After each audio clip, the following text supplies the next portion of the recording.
Ob amerikanische, türkische, deutsche oder welche Politik auch immer. Theater bleibt Theater. Schaut mal hinter die Kulissen der Witzveranstaltung.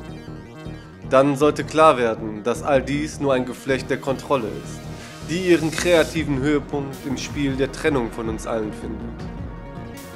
Solange wir so blind umherlaufen und dem Spiel der Theaterpuppen folgen, nähren wir ihr Spiel und halten es am Leben.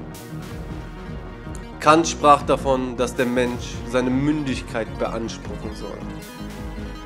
Das heißt, Eigenverantwortung zu übernehmen und unabhängig zu sein. Doch mehr denn je sind wir davon entfernt.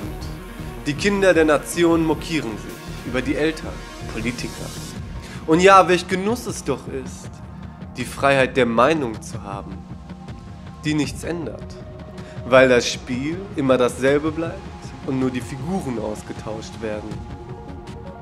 Während viele in Hass geraten und immer mehr dem Marionettenzirkus die Schuld geben, mit Fingerzeig ihre Stimme heben, erkennen sie nicht ihre eigenen Rolle, ihre eigenen Wichtigkeit. Und dass 3 ihrer Finger auf sie selbst zeigt. Innere Eigenentwicklung, dort fängt die Arbeit an.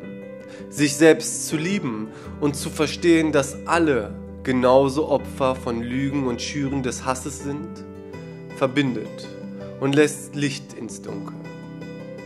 Wut bedeutet keine Selbstbeherrschung zu haben. Generell lassen sich zu viele von Emotionen leiten, weil sie sich mit ihnen identifizieren, statt sie als Signal zu interpretieren. Mutter Erde hat genügend für alle. Und technologisch sind wir locker soweit, alles vernünftig untereinander zu teilen. Steinzeit ist vorbei. Informationszeitalter. Und doch informieren sich nur wenige. Es ist einfacher, den normalen Medien zu folgen. Alles andere wäre doch nur Arbeit. Und wir arbeiten schon zu Genüge für Scheinfreiheit. Und da macht man es sich wieder gemütlich. Denn Mündigkeit, welche die Freiheit bringt, bedarf an Anstrengung. Anstrengend ist es immer anfangs, wenn man die Scheiße vor dem Haus in den Garten trägt. Doch der Dung bringt die schönsten Blüten, die den Duft der Freiheit tragen. Nun entscheidet jeder selbst, welche Erfahrung er gerne macht. Jeder muss seinen eigenen inneren Haushalt kehren, damit wir alle zueinander wiederkehren.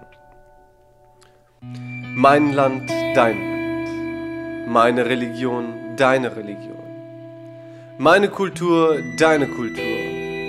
Mein Club, dein Club ist besser. Ein kindisches Wertspiel, das eine Kreisbewegung darstellt.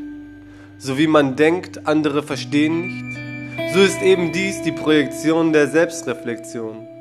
Nur das versteht man nicht. Oder man will nicht. Blind sein ist einfacher. Kaputt machen geht schneller als bauen. All das passiert, damit wir erkennen und lernen. Die Frage ist nur, wie lange wir brauchen.